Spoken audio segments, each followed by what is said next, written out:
হঠাৎ একদিন মা মাথার ঘুরে বসে বসে চোখের পানি ছেড়ে কান্দে, আল্লাহ একটি মাত্র সন্তান তুমি আমারে দিলা, তারে আমি ইসলামের পথে মানুষ করতে পারলাম না, কোরআন শিখাইতে পারলাম না, হাদিসের জ্ঞান দিতে পারলাম না, ইসলামের পথে রাখতে পারলাম না। আমি মা হয়ে আল্লাহ তোমার কাছে ফরিয়াদ করলাম, তুমি শোনো নাই রে আল্লাহ। আল্লাহ যদি নাই তুমি শোনো, আমার মাতাল সন্তানকে তুমি ঈমান দিয়ে দাও, ও যদি মারা যায় যেন ঈমানের সাথে মৃত্যুবরণ করে। জোরে বলো আল্লাহু আকবার। হে মুসলমান শুনে নাও, মা দোয়া করে, মায়ের দোয়া কবুল হয়ে গেছে আল্লাহর দরবারে। ছেলে ডাকতে বলে, মা আমি যাব হাসান বসরির কদমের মধ্যে, কিন্তু আমি উঠতে পারি না, দাঁড়াইতে পারি না, বসতে পারি না রে মা। তুমি যদি একটু হাসান বসরি আমার বাড়ি ডাকতে, আমি খাস তওবা করে নিতাম, আল্লাহ যেন গুনাহ মাফ করে দেয়। এর মা জননী দৌড়াইলেন হাসান বসরির কাছে। হাসান বসরির কদমে যা ডাকতে বলে, হুজুর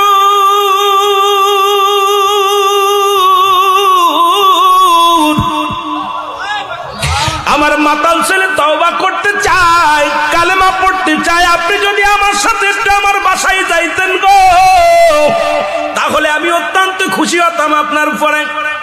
হাসান বসরি ডাকতে কয়, মা গো তোমার এই মাতাল ছেলেকে কালেমা পড়ানো তো দূরের কথা, তওবা তো দূরের কথা, ওই ছেলে যদি মারা যায় ওর জানাজা পর্যন্ত আমি পড়ব না, ওর কবর পর্যন্ত দিব না, মাটি দিব না, জানাজা পড়ব না, গোসল করাবো না।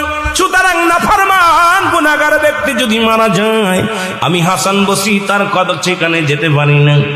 মা জননী কাঁদতে কাঁদতে চলে আসলেন বাড়ি এসে দরজা খুলে সন্তানের মাথায় হাত বোলাইয়া দিলেন। ছেলে ডাকতে বলে, মা হাসান বসরি কি আসছে? কয় না। কয়, মা গো কেন আসলো না? কয়, তোর মতো মাতাল কেসে কালেমা পড়াবে না, তোর মতো মাতাল কেসে তওবা করবে না। ছেলে চোখের পানি ছেলে ডাকতে বলে, মা গো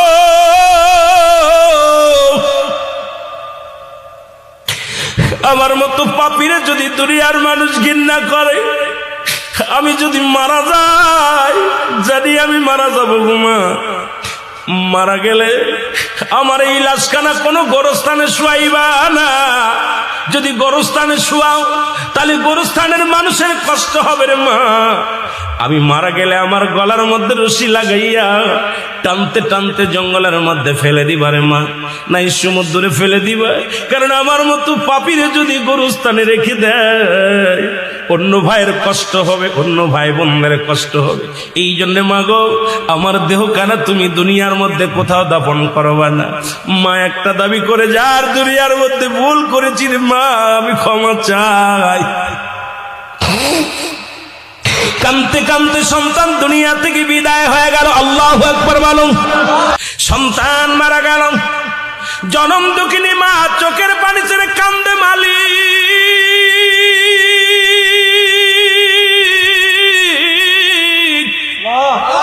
আমি অপরাধী, আমি গুনাহগার,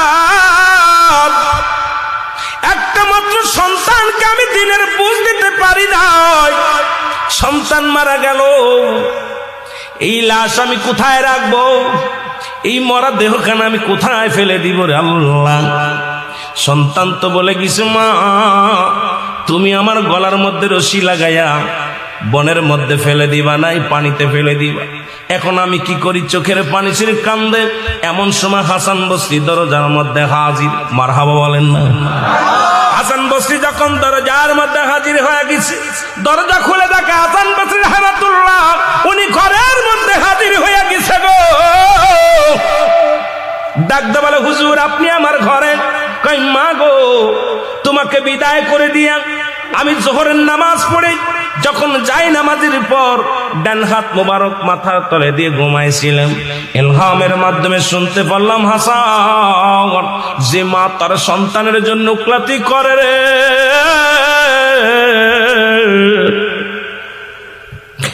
হাসান রে আজকে মা সন্তানের পক্ষে গেছে রে। ওই সন্তানের ফরিয়াদ আমি আল্লাহ কবুল করেছি, আমি আল্লাহ সন্তানের তওবা কবুল করেছি। কারণ মায়ের হাতটা আমি বিফলে যেতে দিই নাই। মা জননী হাত উঠাইছে সন্তানের হইয়া, আমি আল্লাহ কবুল করে নিছি রে হাসান, তুমি যাও। মায়ের চোখের পানি জমিনের মধ্যে পড়ে, আমি আল্লাহ সইতে পারি না। তুমি যাই ওই সন্তানকে গোসল করাইবা, তুমি ওই সন্তানকে কাফন পরাইবা, তুমি ওই সন্তানকে দাফন করাইবা, কারণ আমি আল্লাহ ওই সন্তানের ফরিয়াদ তওবা কবুল করে নিছি। জোরে জোরে বলো মারহাবা। হাসান বসরি ডাকতে বলে, মা মা গো, এই দুনিয়ার মধ্যে তোমার দোয়া বিফলে যায় নাই। মাগো, তোমার দোয়া আল্লাহ কবুল করেছে, তোমার সন্তানের তওবা আল্লাহ কবুল করেছে। এ মুসলমান, আজকে সেই সমাজ, এ মুসলমান, এমন মা বাবা যদি কোনো সন্তানের পক্ষপাতী করে গো, তার কপাল খুলে যায়। আজকে অনেকেই ওয়াজ শুনি কিন্তু মা বাবার সাথে খারাপ ব্যবহার করি। অনেক বক্তা মা বাবার ওয়াজ করে কান্দি, অথচ মা বাবার খবর নিই না।